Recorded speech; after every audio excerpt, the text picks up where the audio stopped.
I'm sure this won't be a big surprise to anyone, but the House Republicans are putting forth a new tax policy titled A Better Way that would, as the Center on Budget and Policy Priorities puts it, overwhelmingly benefit the top 1% while sharply expanding deficits. So they give a little bit of analysis about the plan, and they reference a report from the Tax Policy Center that looked at a better way.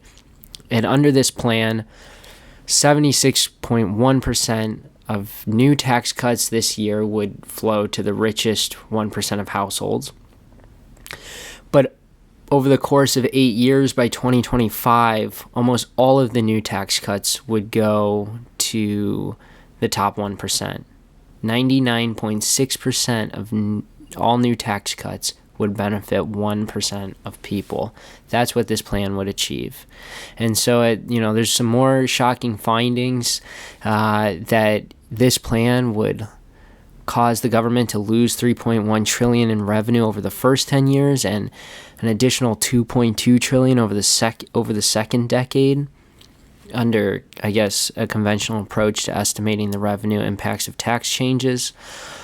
So that's, from the party that cares a lot about controlling the debt and the deficit, this is completely unsustainable. I don't know why they do this, whether it's to attract donors because they know it'll never pass, so they can just present this and, show actual campaign contributors that they're working on getting a sweet deal for them. It's just almost illogical because it's, so obvious. I mean, the Tax Policy Center is pretty nonpartisan, and it's kind of regarded as one of the best and most authoritative sources on tax policy. So, but let's see.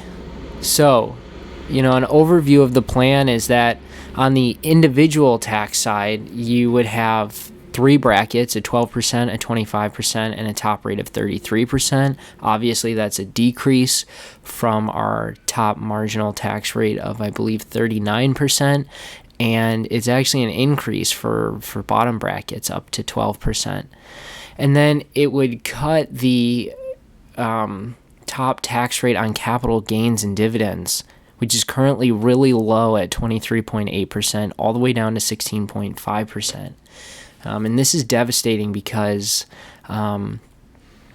capital gains is one source of income that mostly flows to the richest persons in society. So to cut that rate is essentially to just keep giving them free money. Not free money, but to really structure things to their advantage. And it's been shown that a high capital gains tax rate has no effect on the economy. If you overlay the capital gains tax rate and productivity growth, they're just not. There just seems to be no relationship at all. So on the corporate side, too, the corporate tax rate would be cut sharply to 20% from its current 35%. This is interesting because we do have the highest statutory corporate tax rate among our peer nations. But when you actually look into it, our effective corporate tax rate is closer to 27%, which puts us middle of the pack among European nations. And so I do think you need to lower the corporate tax rate. At least the statutory one. Hopefully that would,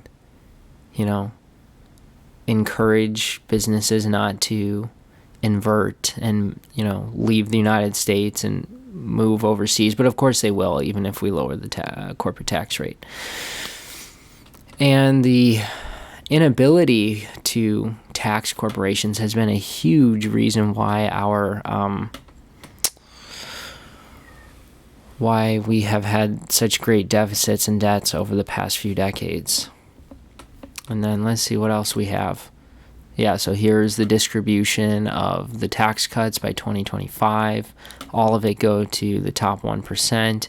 And these other groups here, the fourth quintile, 80 to 90th, 90 to 95th, actually see an increase in their taxes. And so basically the plan benefits the rich by lowering taxes on capital gains. 78% of long-term capital gains and 52% of qualified dividends flow to the top 1% of households. Lowering the tax on pass-through business income, which in 2016, 54% of pass-through income flowed to the top 1%. So you can see how that's, totally to their advantage. This one, elimination of the estate tax, I'd like to just make a video about it generally. So if you leave an estate behind of, $10 million or less, no estate tax. So the estate tax barely applies to anybody, and it's only 20%. That is a really interesting topic, but this plan wants to eliminate it flat out. And then, of course, cuts in corporate taxes. And this, those cuts flow primarily to corporate shareholders and other high-income investors. So by lowering the corporate tax rate, you're helping, again, the 1%. So, the TPC estimates, basically, as they say, pour cold water on the claims that huge economic growth boost from the plan would help fill the revenue hole. And as we saw, the loss of revenue would be 3.1 trillion in 10 years and 2.2 trillion over the second decade. And the Tax Policy Center's analysis suggests that the supposed economic gains that would come from this wonderful tax plan would not offset the amount of revenue lost by reducing taxes so much on corporations and the richest persons in society. So I guess this isn't really surprising, but House GOP, a Better Way tax plan, is going to benefit the 1% and expand deficits. Please leave a comment and let me know what you think.